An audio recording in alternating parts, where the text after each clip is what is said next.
Hello friends, नमस्कार, आदाब, सत श्री अकाल। मैंने अपनी योग, योगा और जिम वाली वीडियो में आपको बोला था कि योग आपको किंग मेकर बनाता है। आपको जीते जागते एग्जाम्पल देने का वादा किया था। आज हम ऐसे ही एक महायोगी की बात करेंगे जो इतने सरल स्वभाव के व्यक्ति और इतना बड़ा व्यक्तित्व। मैं आपसे रिक्वेस्ट करूंगा, अगर आपने अभी तक हमारे चैनल को सब्सक्राइब नहीं किया है तो प्लीज सब्सक्राइब कीजिए और नीचे दिए गए बेल आइकन को दबाइए। जब तक उन्होंने पूर्ण समाधि नहीं ली, भारत का ऐसा कोई नेता, प्रधानमंत्री, राष्ट्रपति नहीं रहा जो उनका शिष्य नहीं था, जो उनके पास अपनी समस्याओं का समाधान लेने नहीं आता था। जब भारत में इमरजेंसी लगाई गई 21 महीने की इंदिरा गांधी के काल, भारत में 25 जून 1975 से 21 मार्च 1977 तक की इमरजेंसी लगाई गई, तो इंदिरा गांधी को चुनाव हार के कीमत चुकानी पड़ी। इसके बाद इंदिरा गांधी उन महायोगी से आशीर्वाद लेने आई और अपनी समस्याओं का समाधान मांगा।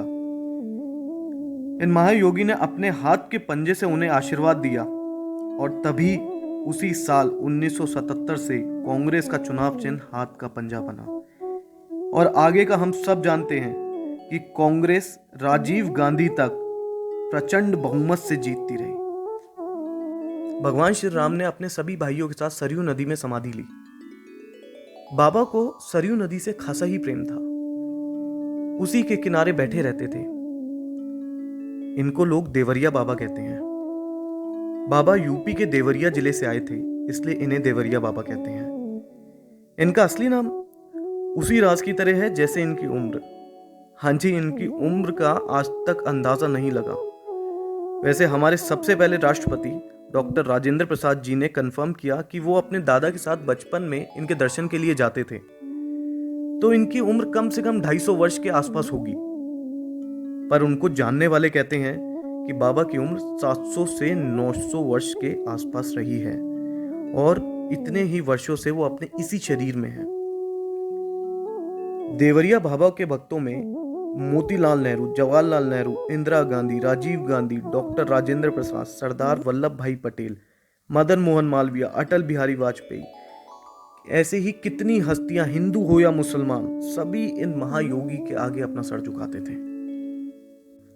बड़ी बड़ी हस्तियों ने बाबा से आग्रह किया, बाबा आप सरयू नदी से आप दिल्ली चलो ताकि व्यवस्था का संचालन करने में मदद मिल सके। बाबा राजी तो हुए, पर वो सीधे वृंदावन गए। अच्छा, वृंदावन जाने के पीछे भी उनका एक कारण था। वृंदावन दिल्ली के नजदीक है ताकि संचालन व्यवस्था का ठीक से हो सके। दूसरा, वो श्री कृष्ण भगवान को और श्री राम भगवान को बहुत ज्यादा मानते थे और वृंदावन में रह के वो ईश्वरलीन रह सकते थे। हमेशा से विश्व हिंदू परिषद का निर्देशन करने वाले ये महायोगी, इन्होंने अपने एक इंटरव्यू में 1990 में ही कंफर्म कर दिया था कि मंदिर तो राम जन्मभूमि पे ही बनेगा। राजीव गांधी को अपनी प्यारी आत्मा बोलने वाले हमारे बाबा, जब उनसे पूछा गया कि उस समय के प्रधानमंत्री और उनकी प्यारी आत्मा राजीव गांधी ही क्या राम मंदिर बनवाएंगे, तो हर बार बाबा ने मुस्कुरा के एक जवाब दिया कि बेटा, राम मंदिर तो वहीं बनेगा। और सच्चाई आपके सामने ही है। वैसे तो बाबा ने अपनी जिंदगी में कई चमत्कार किए, पर वो उन्हें मानते नहीं थे। ऐसे ही एक चमत्कारी किस्से के बारे में आपको बताता हूं जो थोड़ा चौंकाने वाला है। इतना तक कहा जाता है कि स्वयं गांधी जी आम दिनों की तरह एक दिन उनसे मिलने गए। बाबा ने उन्हें बोला, तू दिल्ली तो जा रहा है मीटिंग करने, पर मेरा ये कंबल लेके जा और इसको पहने रहियो, उतारियो मत। तो गांधी जी ने पूछा, ऐसा क्यों? बाबा बोले, बस पहने रहियो, उतारियो मत।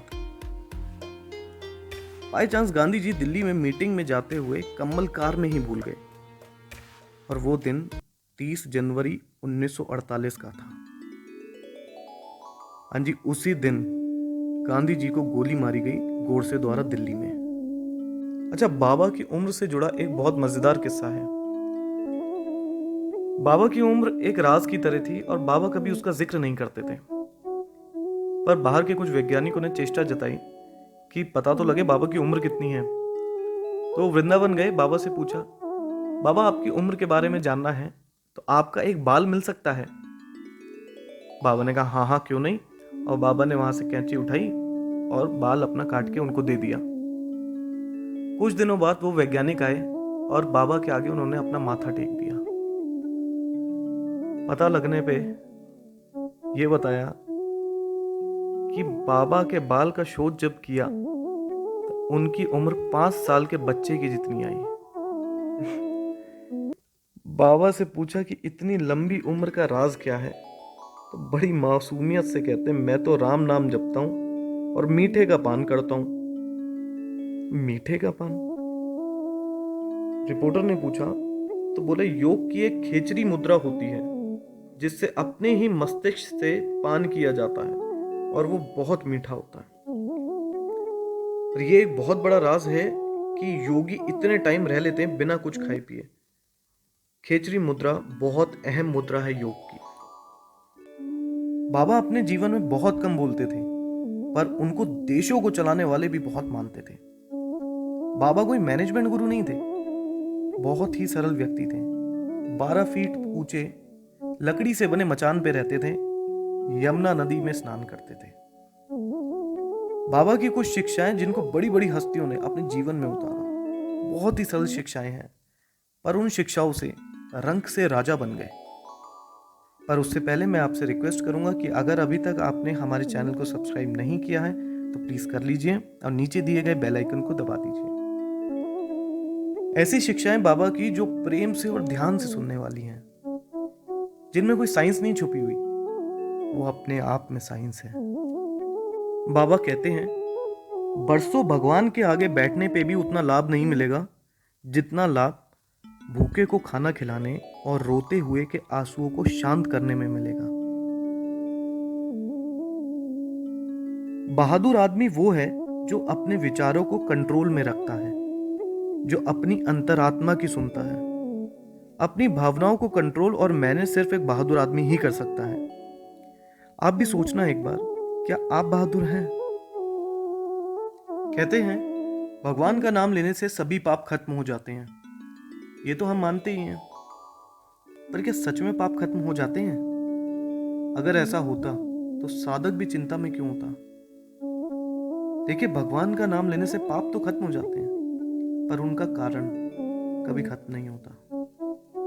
पाप का कारण आपकी इच्छाएं हैं। जितनी ज्यादा इच्छा उतने ज्यादा पाप। आपके होठों पे क्या है, इच्छा या भगवान?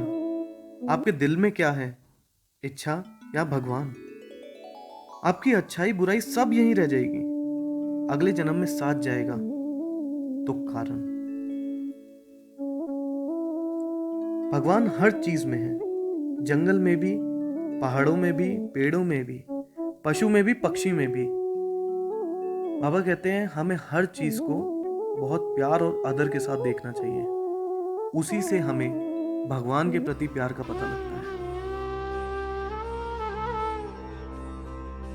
गायत्री मंत्र का जाप भयानक से भयानक कर्मों के पाप को खत्म कर देता है।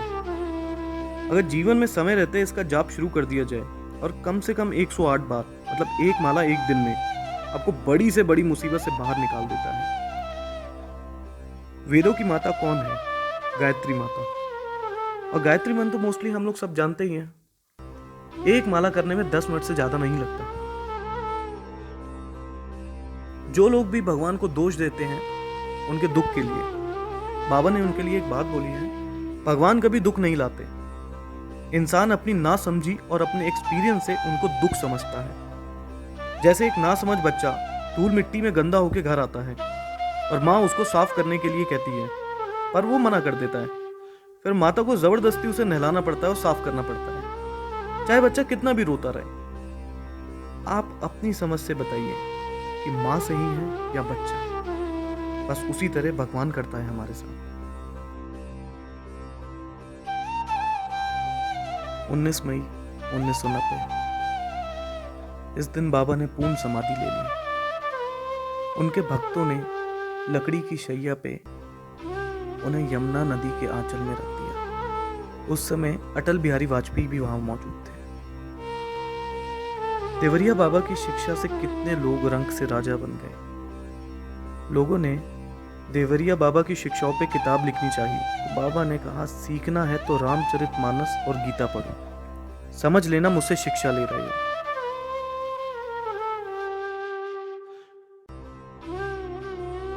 रामचरितमानस और गीता तो आजकल हर भाषा में अवेलेबल है, आपको इंटरनेट पे भी मिल जाएगी।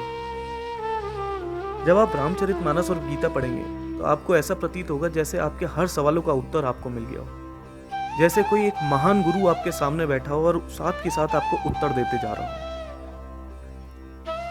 आपको हमारी ये वीडियो कैसी लगी आप ज़रूर बताइएगा। अगर आपको हमसे कुछ भी शेयर करना हो तो आप अपनी चीज़ हमारे कमेंट सेक्शन में लिख सकते हैं, और मैं आपसे हाथ जोड़ के गुजारिश करूंगा कि आप हमसे जुड़े रहिए और प्लीज़ इस चैनल को सब्सक्राइब कीजिए और नीचे दिए गए बेल आइकन को दबा दीजिए और वीडियो को लाइक और शेयर करना ना भूलिएगा।